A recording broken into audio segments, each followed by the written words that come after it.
ನಮಸ್ಕಾರ ಅಭ್ಯರ್ಥಿಗಳೇ ಮತ್ತು ಪಾಲಕರಿಗೆ ನಮ್ಮ ಚಾನಲ್ಗೆ ಸ್ವಾಗತ. ಈಗಾಗಲೇ ಮೊರಾರ್ಜಿ ದೇಸಾಯಿ ಮತ್ತು ವಿವಿಧ ಸಂಸ್ಥೆಗಳ ವಸತಿ ಸಂಸ್ಥೆಗಳ ಒಂದು ರಿಸಲ್ಟನ್ನು ಘೋಷಣೆ ಮಾಡಲಾಗಿದೆ ಆಫಿಷಿಯಲ್ ವೆಬ್ಸೈಟಲ್ಲಿ. ತಮ್ಮ ಒಂದು ರಿಸಲ್ಟ್ಗಳನ್ನ ನೀವು ನೋಡ್ಕೊಳ್ಬೋದು. ಡೈರೆಕ್ಟಾಗಿ ನೀವು ಇತ್ತೀಚಿನ ಪ್ರಕಟಣೆ ಅಂತ ಇರುತ್ತೆ, ಅಲ್ಲಿ ಹೋಗಿ ಕೂಡ ನಿಮ್ಮ ಜಿಲ್ಲೆಯಲ್ಲಿ ಯಾವುದು ಬರುತ್ತೆ ಅದನ್ನು ಕೂಡ ನೀವು ಡೌನ್ಲೋಡ್ ಮಾಡ್ಕೋಬೋದು. ಇಲ್ಲಪ್ಪ ಅಂತಂದರೆ ನೀವೇನು ಮಾಡ್ಬೋದು ಅಂತಂದರೆ ಡೈರೆಕ್ಟ್ ನಾನು ಇಲ್ಲಿ ತೋರಿಸ್ತಾ ಇದ್ದೀನಲ್ಲ ಆ ರೀತಿಯಾಗಿ ಹೋಗ್ಬೋದು. ಇಲ್ಲಿ ನೋಡಿ, ಇಲ್ಲಿ ಮೂರು ಡಾಟ್ ಕಾಣಿಸ್ತಾ ಇದೆ, ಕ್ಲಿಕ್ ಮಾಡಬೇಕು. ಪ್ರವೇಶಕ್ಕೆ ಕ್ಲಿಕ್ ಮಾಡಬೇಕು ಮತ್ತು ಫಸ್ಟ್ನೇದು ನೋಡಿ ಕರ್ನಾಟಕ ವಸತಿ ಶಿಕ್ಷಣ ಸಂಸ್ಥೆಗಳ ಸಂಘ ಪ್ರವೇಶ ಅಂತ ಇಲ್ಲಿ ಕ್ಲಿಕ್ ಮಾಡಿದಾಗ ಇಲ್ಲಿ ಕೂಡ ನಿಮಗೆ ಜಿಲ್ಲಾವಾರು ತಾತ್ಕಾಲಿಕ ಪಟ್ಟಿ ಕಾಣಿಸುತ್ತೆ.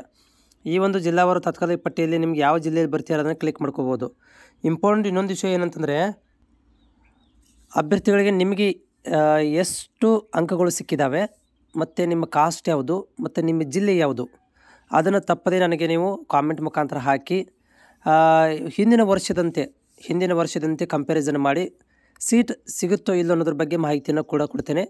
ಎಲ್ಲರೂ ತಪ್ಪದೆ ನಿಮ್ಮ ಮಾರ್ಕ್ಸ್ಗಳು, ನಿಮ್ಮ ಕಾಸ್ಟ್ ಯಾವುದು ಮತ್ತು ಉದಾಹರಣೆ ಕಾಸ್ಟ್ ಯಾವುದು ಅಂದರೆ ನೀವು ಜನರಲಲ್ಲಿ ಬರ್ತೀರಾ ಅಥವಾ 2A 2B 3A 3B, ಆಮೇಲೆ ಮೇಲ್ ಫಿಮೇಲ್ ಯಾವುದು ಗಂಡು ಹೆಣ್ಣು ಅನ್ನೋದನ್ನು, ಜೊತೆಗೆ ಯಾವ ಜಿಲ್ಲೆ, ಹೌದಾ, ಆಮೇಲೆ ಎಷ್ಟು ಅಂಕ, ಇವುಗಳನ್ನು ನೀವು ಇಲ್ಲಿ ತಪ್ಪದೆ ನನಗೆ ಕಾಮೆಂಟನ್ನು ಹಾಕಿ ಭಾಗಶಃ ಅದನ್ನು ನಮಗೆ ಏನಪ್ಪ ಅಂದರೆ ನಿಮಗೆ ಉತ್ತರನ ಕೊಡಲಿಕ್ಕೆ ಹೆಲ್ಪ್ಫುಲ್ ಆಗುತ್ತೆ.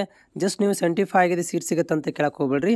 ನಿಮ್ಮ ಜಿಲ್ಲೆನೂ ಕೂಡ ಹಾಕಿ ಹಿಂದಿನ ವರ್ಷದ ಡಾಟಾವನ್ನು ಕಂಪ್ಯಾರಿಸನ್ ಮಾಡಿ ನಿಮಗೆ ಸಿಗುತ್ತೋ ಇಲ್ಲ ಅನ್ನೋದ್ರು ಕೂಡ ನಾನು ನಿಮಗೆ ಲೈವ್ ಪ್ರೂಫ್ ಆಗಿ ತೋರಿಸ್ತೇನೆ. ಓಕೆ, ಬಟ್ ಈ ವರ್ಷ ಕೂಡ ಏನಂದರೆ ಸ್ವಲ್ಪ ರಿಸಲ್ಟ್ ಡೌನ್ ಆಗಿರುವಂಥದ್ದು ಕಂಡು ಬರ್ತಾ ಇದೆ. ಯಾಕಂದರೆ ಹೋದ ವರ್ಷ ಸ್ವಲ್ಪ ಚೆನ್ನಾಗಿತ್ತು, ಈ ವರ್ಷ ಸ್ವಲ್ಪ ವಿದ್ಯಾರ್ಥಿಗಳು ಅಂಕಗಳನ್ನು ಪಡೆಯುವಲ್ಲಿ ಸ್ವಲ್ಪ ಮಟ್ಟಿಗೆ ಜಾರ್ಕೊಂಡಿದ್ದಾರೆ ಏನೋ ಅಂತ ಅನ್ನಿಸ್ತಾ ಇದೆ. ಎನಿಹೌ ಎಲ್ಲರಿಗೂ ಸೀಟ್ ಸಿಗುತ್ತೆ, ತೊಂದರೆ ಇಲ್ಲ. ಯಾಕಂದರೆ 3 ರೌಂಡ್ ತನಕ ಕೌನ್ಸಿಲಿಂಗನ್ನು ಮಾಡ್ತಾರೆ. ಜೊತೆಗೆ ಈಗಾಗಲೇ ಅಲ್ಪಸಂಖ್ಯಾತರ ಇಲಾಖೆಯಿಂದ ಕೂಡ ಅಪ್ಲಿಕೇಶನನ್ನು 10ನೇ ತಾರೀಕಿಗೆ ಕೊನೆ ದಿನಾಂಕ ಇದೆ. ಅಲ್ಲಿ ಕೂಡ ಅಪ್ಲಿಕೇಶನ್ ಹಾಕಿ ಅದರ ಬಗ್ಗೆ ವಿಡಿಯೋ ಮಾಡಿ ಹಾಕಿದೆ ನಾನು. ಅದು 10ನೇ ತಾರೀಕಿಗೆ ಕೊನೆ ದಿನಾಂಕ ಇದೆ. ಅಂದರೆ ಇನ್ನೂ ನಿಮಗೆ 2 ದಿನ ಬಾಕಿ ಇದೆ. ಅಲ್ಲಿ ಕೂಡ ಒಂದು ಚಾನ್ಸ್, ಇಲ್ಲಿ ಸಿಗಲಿಲ್ಲ ಅಂದರೂ ಅಲ್ಲಿ ಸಿಗುವಂಥ ಚಾನ್ಸಸ್ ಇರುತ್ತೆ. ಯಾಕಂದರೆ ಅದು ಲೇಟ್ ಆಗುತ್ತೆ, ಇದು ಮುಗಿದ ಮೇಲೆ ಅಲ್ಲಿ ಅದು ಸ್ಟಾರ್ಟ್ ಆಗುತ್ತೆ. ಹೀಗಾಗಿ ಇಲ್ಲಿ ಸಿಕ್ಕರೆ ಒಳ್ಳೆಯದು, ಇಲ್ಲಿ ಸಿಗಲಿಲ್ಲ ಅಂದರೆ ಅಲ್ಲಿ ಕೂಡ ನೀವು ಟ್ರೈ ಮಾಡ್ಬೋದು. ಅಲ್ಲಿ ಕೂಡ ನಿಮಗೆ 25% ರಿಸರ್ವೇಷನ್ ಇರುತ್ತೆ ಬೇರೆ ಅಭ್ಯರ್ಥಿಗಳಿಗೆ. ಯಾರಿಗೆ ಮೈನಾರಿಟಿಯವರು ಬಿಟ್ಟರೆ SC ST ಮತ್ತು OBC ಅವರಿಗೆ ಸ್ವಲ್ಪ 25% ಸೀಟ್ಗೂ ರಿಸರ್ವೇಷನ್ ಇರುವಂಥದ್ದು, ಅಲ್ಲಿ ಕೂಡ ಟ್ರೈ ಮಾಡ್ಬೋದು.